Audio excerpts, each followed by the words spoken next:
Ikaw, washing machine boy. Anong tawag mo sa akin?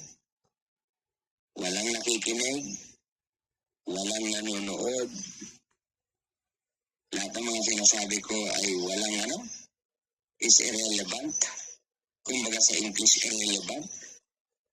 Sabi mo, ikaw ay veterano sa social media. Nasa diaper ka pa, boy. I might say, washing machine boy.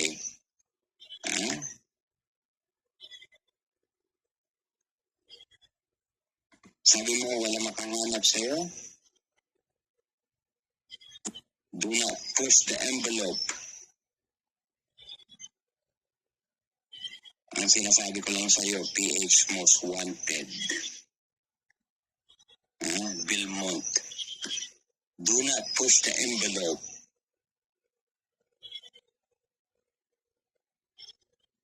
Kung akala mo sila Dapit ay hindi kaya, at yung mga iba't iba sila JTN at iba't ibang tao na wala makakahanap sa'yo, all I might say is ganito na lang, Belmont.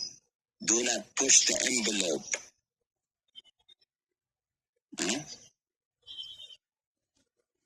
Well, you have to tell him good luck. Good luck na lang. Good luck din, both parties sa atin. Ituloy mo akong batikosin and let's see what happens to you. Huwag mo kong hamunin sa mga ganito, yung mga ganyan, pauwiin, bigyan pa kita ng pamasahe. I don't need to. So do not push the envelope.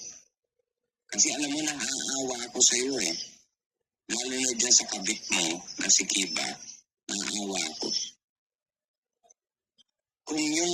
Kung saan ka man nakatira, kung ano man yung mga issue mo, napakadali lang hanapin. Really, Belmont.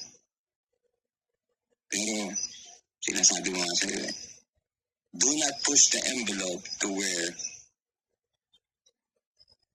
the consequences will be severe. Di ba? Ikaw din, military huwag kang mag-pretend na susuportahan mo to financially at meron kang kakayanan kasi hindi mo alam yung community ko eh. Before, maniwala ka, walang makakalusot. Ikaw, Pilipino ka. Naiintindihan ko yung laban mo. Laban mong magtago. Hanggang doon ka lang. Kasi takot ka eh. Kasi pag napunta ka sa isang kulungan, titingnan natin yung yabang mo. Maraming mayabang doon. Mas mabigat pa sa'yo. No? Sa ngayon sa YouTube world, matibay ka. So do not push the envelope. Kaya sasabihin mo, sige, ipupush ko yung envelope. Dobi, meron yung ang sinasabi natin, there is a time in a place. You know, perfect timing. Kung si Brother David, hindi ka mahanap.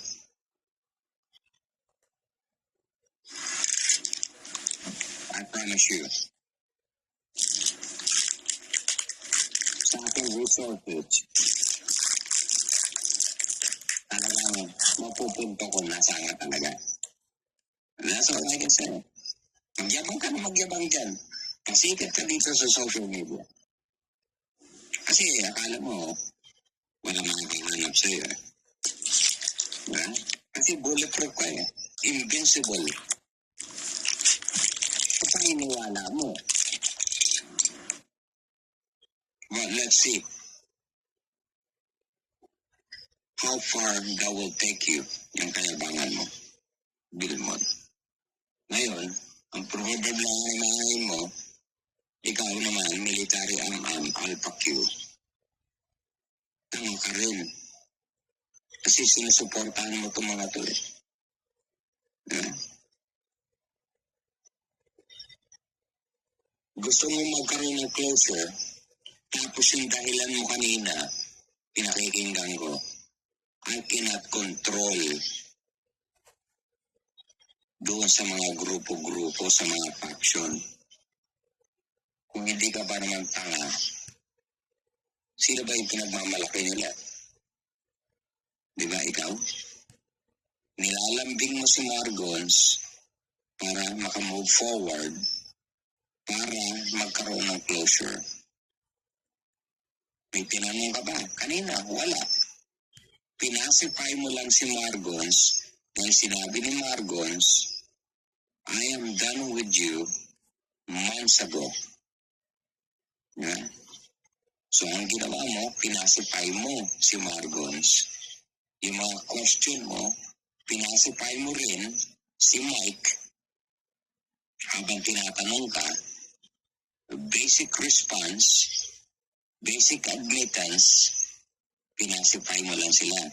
Pero, ang gusto mo mangyari, hindi magkaroon ng collaboration si Margon, si JTN, si Mike Manalo, kasi naiintindihan nila dahil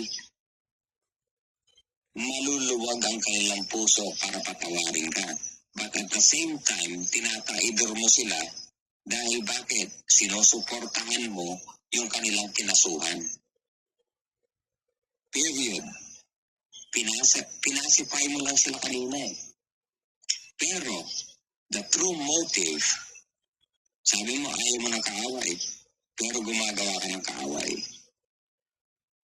Pinafinance mo ang mga taong kaaway nila, ang kinakasuhan nila, pero pinapacify mo para ma-alleviate yung mga bayan, hindi na-elevate na mataas pa. But at the same time, pinapataas mo, ini-elevate mo doon sa kabila, tapos ngayon dito, ay nire-reduce mo yung damages para hindi magkaroon ng mga bigat na problema. Kasi nga mababawasan nga naman. Kumbaga sa witness,